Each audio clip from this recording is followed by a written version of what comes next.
Hello everyone, my name is Dhruv Sharma and I welcome you all on the session on Cisco Umbrella.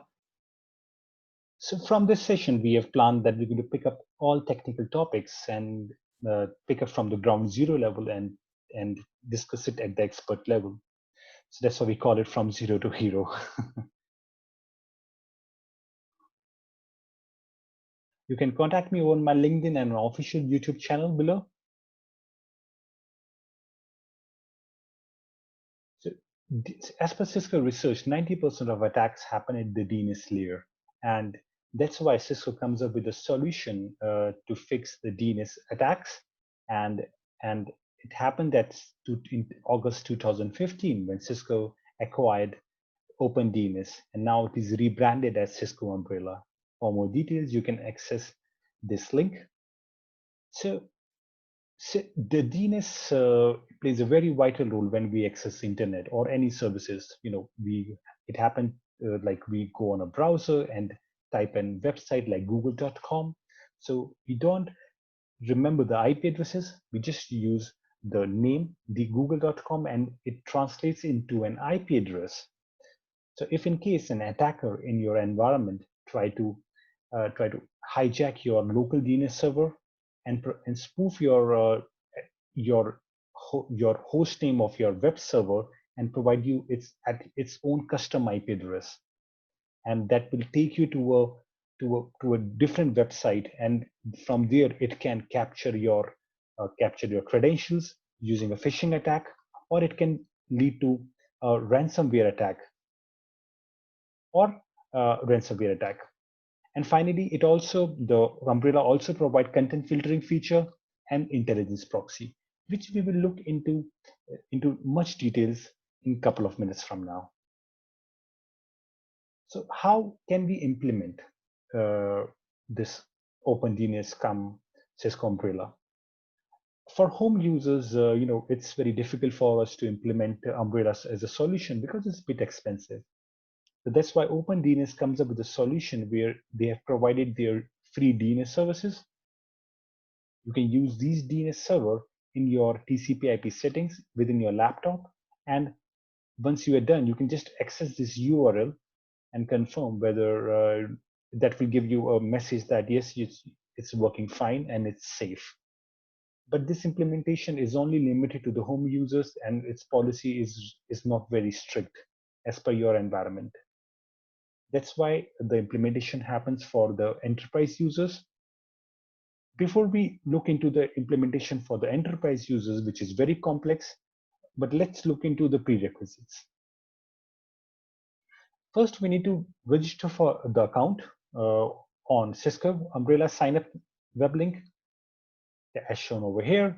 And once you log in, you will receive an email address. You will receive an email, and you have to provide your credentials. And finally, you are able to log in into the Umbrella console over the cloud as shown.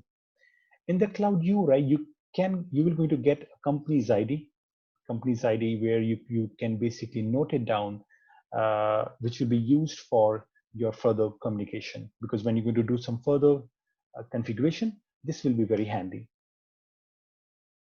The second step of prerequisite is to configure your network properties, where you need to provide your public IP address, which is configured at your internet router in your offices.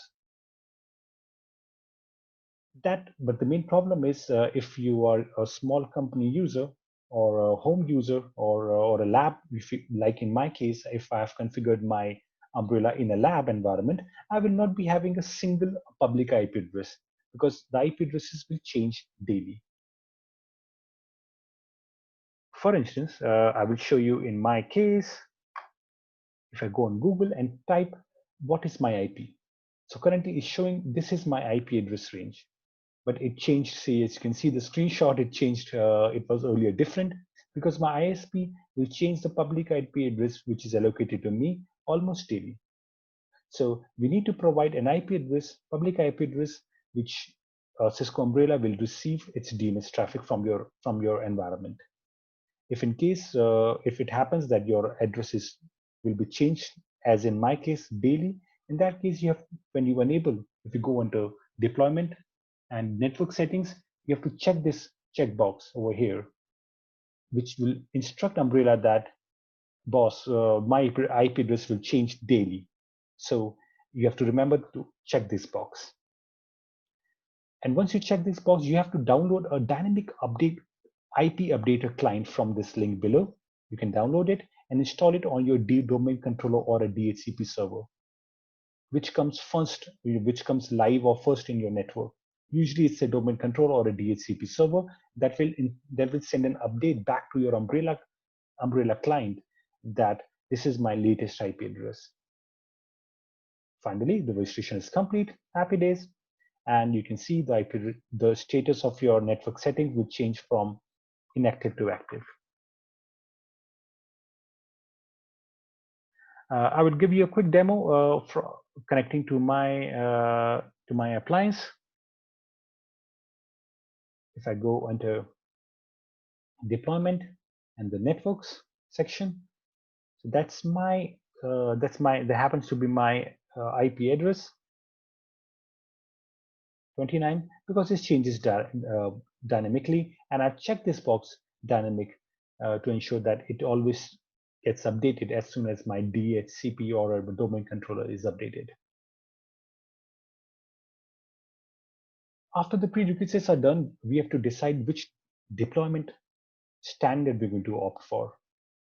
The option 1, that's pretty simple one, and it's not really very popular, where all the corporate users will be forwarding their DNS query to their local DNS server like they usually do.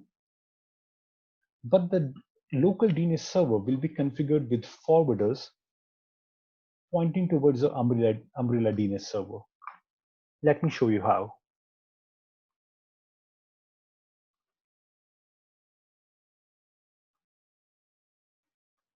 That's my domain controller.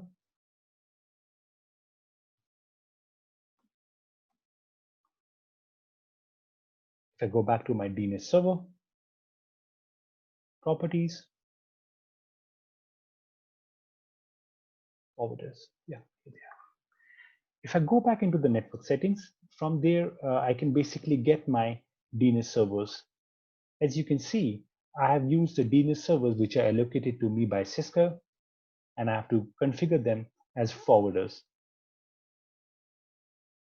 So in a nutshell, all the users will be forwarding their queries to their local DNS server, which is configured in their TCP/IP settings, and the internet queries will be forwarded to our Umbrella server, which will be further resolving it and responding back to the local DNS server, and the local DNS server will be recursively answering back to the clients. Simple, isn't it? That will be the topology. The workstations are configured with the DNS server of .16. Perfect. You can see under the reportings, I will show it to you in a couple of minutes, how we can see the results of our of the traffic results for analysis in little shortly. And the option number 2. The option number 2, where the Cisco recommends, this is the recommended solution where Cisco recommends us to deploy two Umbrella appliances in your data center to offer resiliency. And this Umbrella appliance will be configured as an authoritative DNS server, and all the clients, all the workstations will be configured to use the DNS server IP address of these Umbrella VM appliances. And using a policy, using some configuration on the cloud, we will instruct these Umbrella VM appliances to ensure that only the internet queries are forwarded to the Umbrella cloud server, and the local domain queries are forwarded to the DNS server. Nice, isn't it? Okay, so this will be the topology which we will be using for the rest of the session, where I have installed .19.20 as a virtual appliance on my ESX server. As I can show it to you, .19 and .20. And the IP address of my Windows 7 workstation is .12, and it's configured with the DNS server IP address is 19 and 20. That's over here. .19.20. That happens to be my VMware VM Umbrella server. And we're going to configure our Umbrella server to ensure that all the local DNS queries are forwarded back to the domain controller and only internet queries are forwarded to the Cisco Umbrella. The implementation happens in just 6 simple steps. In the first step, we're going to configure our Umbrella VM server. The OVA file can be downloaded from our cloud Umbrella server, which we can download on our Windows client and run it on our ESX server.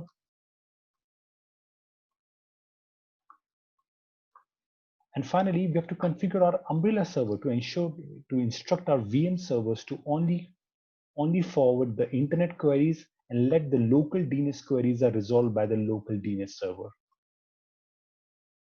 And ensure that all internal users use Umbrella VM as the DNS server. Let's look into the first 3 steps first. Let's look into them. Yeah. And once we are clear with the first three steps, then we want to look into these remaining steps 4, 5, and 6. Right. So over here we can see that we can basically download the VM image from the Cisco Umbrella console. If we go under configuration and sites and Active Directory, under the download section, we can see a VMware EXXI image which we can download. I downloaded it and currently running it on my ESX server as shown over here. As Cisco recommends, we to have 2 images running to have better resiliency. The first DNS server can be configured as a primary and the second DNS server can be configured as secondary. That happens to be in my case as well. .19 is configured as a primary and as you can see here, .19 is configured as primary and .20 is configured as secondary. The second step is to, once it is done, we have to ensure that these servers are reflected back on your cloud server. If you go back in my live console, that's a live device. I can see that .19 and .20, they are green status and they're working perfectly fine. The second step, if you remember those steps, we have to ensure that the second step is very important. We have to ensure our VM appliance is to ensure that only the internet queries are forwarded to the Umbrella Cloud server. We can configure it by defining the domain. In my case, my domain controller name is barbie.com. So if I go back on my domain controller, here, barbie.com. So I have to go back on my VMware, my Cisco Umbrella Cloud server and define the domain name barbie.com over here under domain management setting under configuration to ensure that the VM server is quite aware that only domain queries related to barbie.com like dhruv.barbie.com, xcisco.barbie.com, all these queries related to this domain, only those are forwarded to local DNS server. So this step is very important. Oops, yeah. So so 3 steps are completed as I promised. These steps are very easy, and the 4th, 5th, and 6th step they lay the foundation of the policies. In these 4, 5 steps, the 4th step we define the trusted network. What I mean by trusted network, if you look into the topology, so my topology is very pretty flat network. So I'm using 192.168.1. It's class C subnet, and that's a network range. And subnet mask is 255.255.255.0 class C subnet. And we need to define the class C subnet range, the trusted network. This step will be useful when we're going to create security policy in our 6th step. And we also define a site name. It's not mandatory, but it is highly recommended, especially when we have offices in different locations. It will help us to segregate the policies. So default site is already created. Its name is default. We can create a new site, Narnia, or maybe any name you can give it, and it will help us to it will help us in housekeeping of those policies. That this is policies is for Narnia, this policy is for London office, this policy is for India office. So also, so it's just for housekeeping purposes. First step, we define the trusted network. We will use it later on. And finally, we define the sites. We go back into the Active Directory sites and create a new and define the site name. Perfect. I will give you a quick demo as well.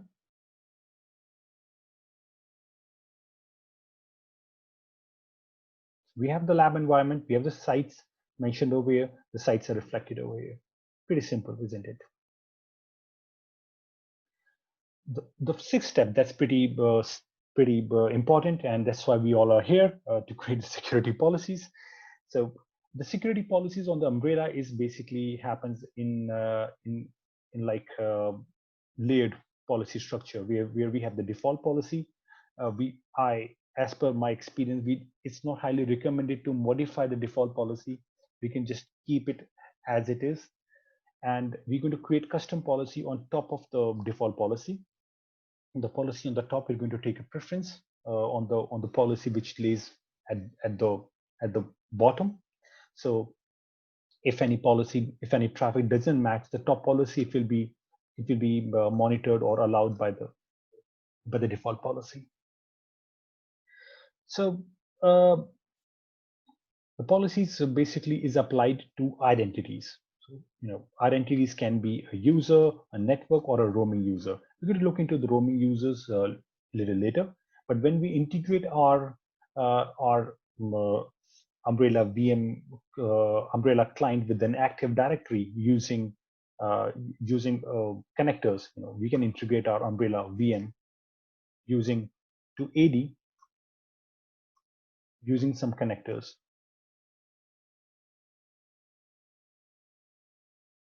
Sorry for my bad handwriting. So these are some piece of software which you can download on a server, and that will bridge the connectivity between the Umbrella server and the Active Directory. From there, you can basically import those AD users and groups from the Active Directory, which can help you to create the policies. So I didn't create it in my lab instance, but yes, it's pretty easy. But the policy, what consists of these settings? The blacklisted and whitelisted destination. In this component where we can manually define that these are the blacklisted and whitelisting destinations. So certain domains like 777.com, if that's a gambling website, I have to manually define it as a blacklisted. Or if I believe that gambling.com is quite related to my business because it's my main customer, 777.com, for instance, I can manually define it in a whitelisting destination so that all the security controls will be bypassed for it. Second, the DNS layer, it's pretty important because that's where we define all the DNS and phishing settings. We're going to look into it. Content filtering, it's pretty important again because we defined what contents based on the category of the websites. Like some domains, we have to define adultery website, porn websites, gambling websites. We can define like a typical proxy, right? We can define basically like what all kind of categories are allowed or not. Application control policy, we define applications like Skype, Zoom, all those applications are allowed or not. And finally, the AMP policy, which is not typically an AMP solution. It's not a typical AMP solution. I can just want to clarify it. It's basically, files will be monitored when you download it from internet, and it will just compare the hash. If the file, if you download it from your Umbrella using Umbrella solution, it downloads, it will compare the hash signature with Cisco Talos hash signatures. And if it matches, it will going to block it. And if it doesn't matches, it will going to allow it. So there is no concept of sandboxing or other cool stuff which typically comes with an AMP solution. So it just simply checks the for the signatures. That's it. If it matches, it allows. If it doesn't matches, it doesn't allow. It also offers us to set up our custom block pages. You know, when a URL is blocked by Umbrella, we can custom it with our company logos. If you don't want to use the Cisco default custom pages, happy to change it. Intelligence proxy, that's pretty cool stuff to discuss it, right? It's an additional feature when we use along with the DNS service. Cisco Talos is very intelligent. It's very rich resource intelligent service where almost all the popular websites and known websites are categorized based on its content. It has the information that this website is malicious. It has this. It must have those hash signatures with it. But websites are built up and created daily, so it's very difficult for Talos to update it instantly, right? Immediately it cannot add a malicious website into its database within a few seconds. So in that case, intelligent proxy plays a very vital role. Let me show the intelligent proxy how it works in form of a diagram. So if in case the user try to access a website and the Umbrella is not aware of this website, it's the VM forwards a query to the Umbrella server, and the Umbrella server is not able to remember, like is not able to resolve whether it can be trusted or not. So using this intelligent proxy, the intelligent proxy will going to forward a request using its own IP address, and it will receive the response. Using some cool machine learning technologies, it will try to understand whether the website is basically malicious or not. And then if it is not, then the query, if it is not, only if it is not, then the response will be fed back to the user. If it is, then the response will not be forwarded. Allow only mode, we'll discuss it later, but yes, it's basically you're not going to you're going to allow the traffic only for the destinations which you define it over there, because by default all the access to the destination will be blocked unless you explicitly allow it. It's pretty strict control. We don't really use it. Finally, the logging, we have to enable the logging to ensure that we can do some research or troubleshoot the issues. Okay, so we're going to go under the I'm going to give you the demo as well, but just quickly walk you through the screenshots under the deployment section.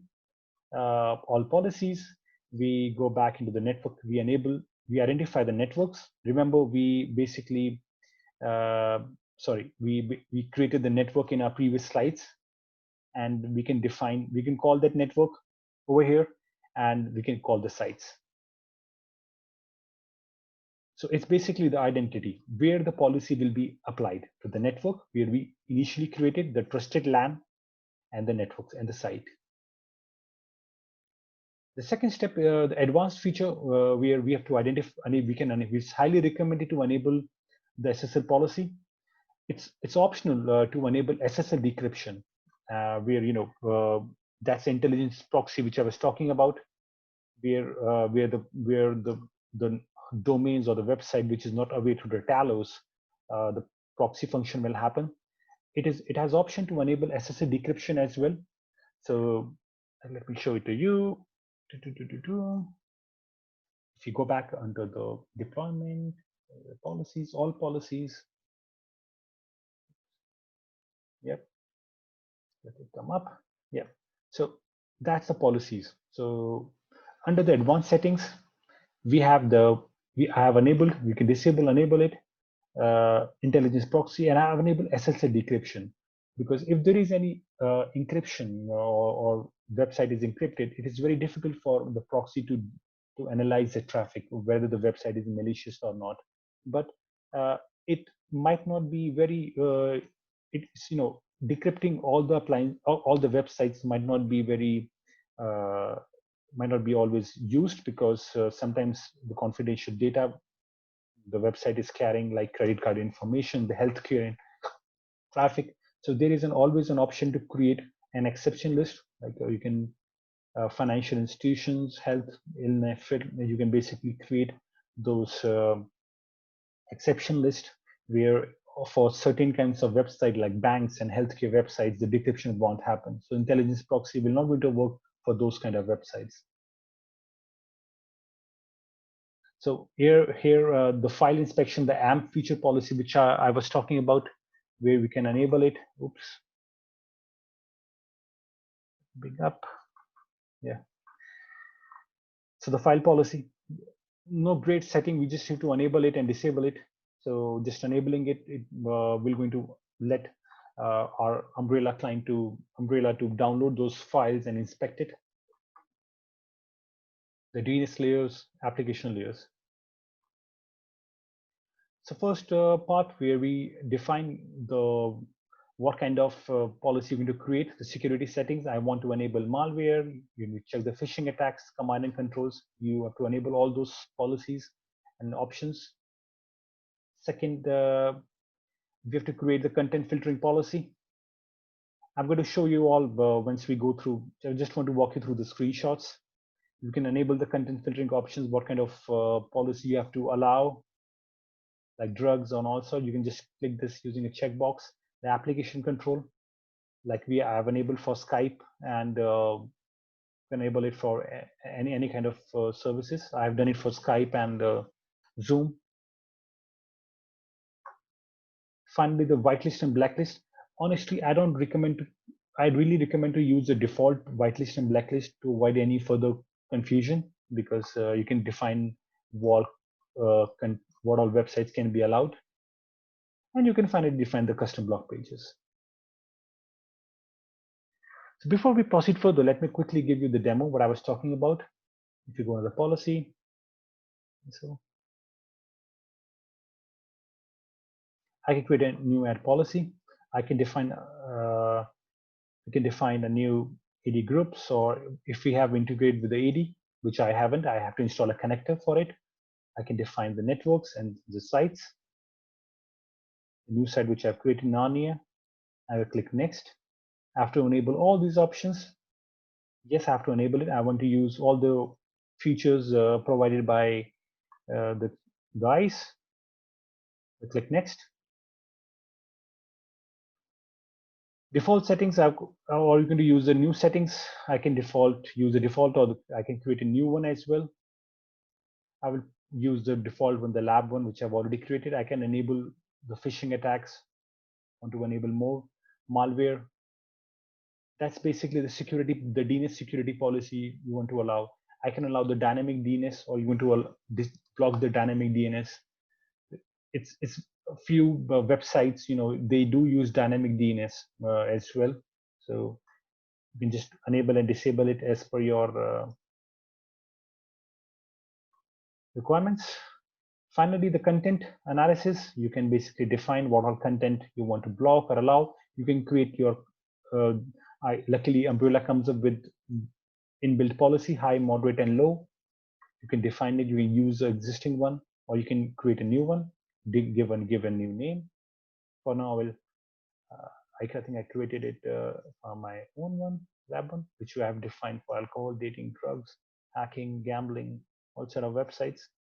So I've blocked gambling. I click next.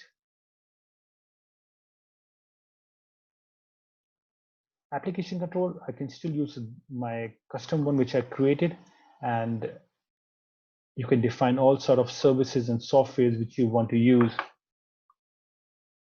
I click next. We can create a global work list, or we can modify the existing one. I can disable the file analysis. I will enable it.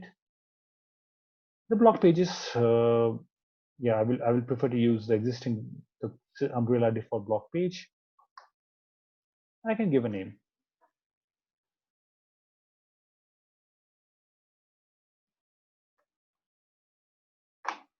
Click save changes. So the policy we're going to take from top to bottom. So first priority will be test demo, the Drove lab policy, and then finally the default policy. So that's how the policy will be created. Before we proceed, we can look into how we can troubleshoot the issues. We're going to one of the most popular troubleshooting tools is to go use a policy tester. So, for example, uh, if I go under the deployment all policies, go into policy tester.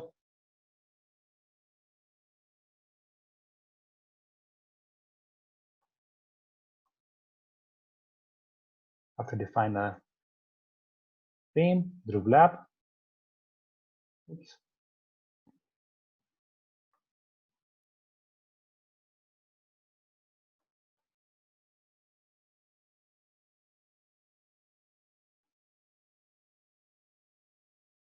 Okay, this is all there. It took some time. 777.com. That's a popular gambling website. I'm going to run a test. If a user happens to complain for a website which is not accessible, you can basically do a policy tester to check whether the website is basically allowed or not. And we can see that the policy is not allowed, and it has been blocked by a test demo policy, which basically resides on the top. This is pretty cool tool. It's very used to when we basically implement or basically when we troubleshoot it on a daily basis. And coming back to the cost perspective, which solution to opt for, you can refer below packages. Once you purchase a solution, you can opt for a wireless LAN, professional insights, and platform. It basically depends on number of users is trying to inspect, and this one is for access point. So you guys can go through this link, and for the cost reasons, you can basically contact Cisco. The higher the number of users will basically professional is the highest one. So the more the number of users, the more costlier the service is. And then the references. The questions, yes, the popular questions, how can I verify if I'm using Cisco Umbrella? You guys can basically go back and on your server, just basically try to access this URL. It's pretty simple.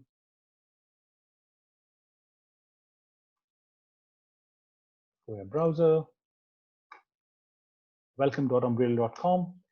Open up, welcome to the Umbrella, your internet is protected. So it's pretty simple way to identify whether you are using Umbrella or not.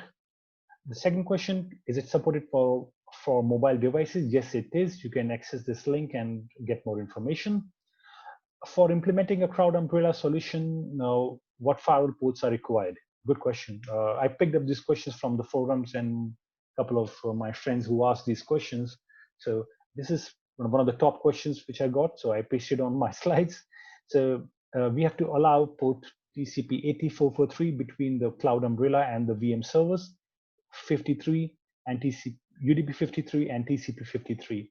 So the UDP TCP ATN 443 basically used for downloading the updates from the umbrella to the VMware workstation or VMware umbrella client, and UDP 53 is just for the DNS queries, and TCP 53 is basically used for encryption, so encryption only. So the communication will be encrypted between the VM appliance and the Cisco Cloud Umbrella, and that happens on port 53 encryption. But if in case TCP53 is blocked on the firewall, this guy blocks the communication TCP53, it will fall back to TCP or UDP 5353. So if in case you are not allowing TCP53, you have to allow on your firewall TCP or UDP 5353. Oops. Yes, one more question. Is there any operating system supported with Umbrella for roaming users? Yes. Refer below the roaming users. Before we wrap up the session, I quickly will cover what's roaming users is all about. The roaming users basically happens to be a user who is basically is an employee of the corporate LAN, but somehow he is basically residing on internet, and if he's connected to the VPN, based on the VPN settings, we can enforce the DNS servers that happens to be the VMware-based DNS server that will be inherited by the VPN settings. But what happens when the user is not connected to the VPN and he's accessing internet without connecting to the VPN? The challenge happens that what if he can access a website and that website brings a malware or some kind of infected files into the system, and when later on when the user access the network over the VPN, that malicious files will be sent back to the corporate LAN, and that can cause lots of problems. So the roaming users is a solution you have to opt for, which in case what happens, the two solutions. One way is to install roaming client into the workstation, and all the policies from the umbrella server will be installed on that client itself, like it is installed on the VMware umbrella server, which I've shown it over here. The same way the policies are installed on that small client, which is installed on those workstations, small, very thin client, which is installed. Or you can, the second option is you can integrate that client with your AnyConnect client, which is already installed on your laptops. So if in case you are using a Palo Alto or a Checkpoint VPN client, which is in that case, you have to install a new client on your workstations that can enable that roaming user profile on your workstation. Any questions? You can just leave your questions in the area, and I will definitely revert back to you. Or you can send me your questions over LinkedIn, and I will be happy to answer you. And I hope this session was useful, and thank you for joining.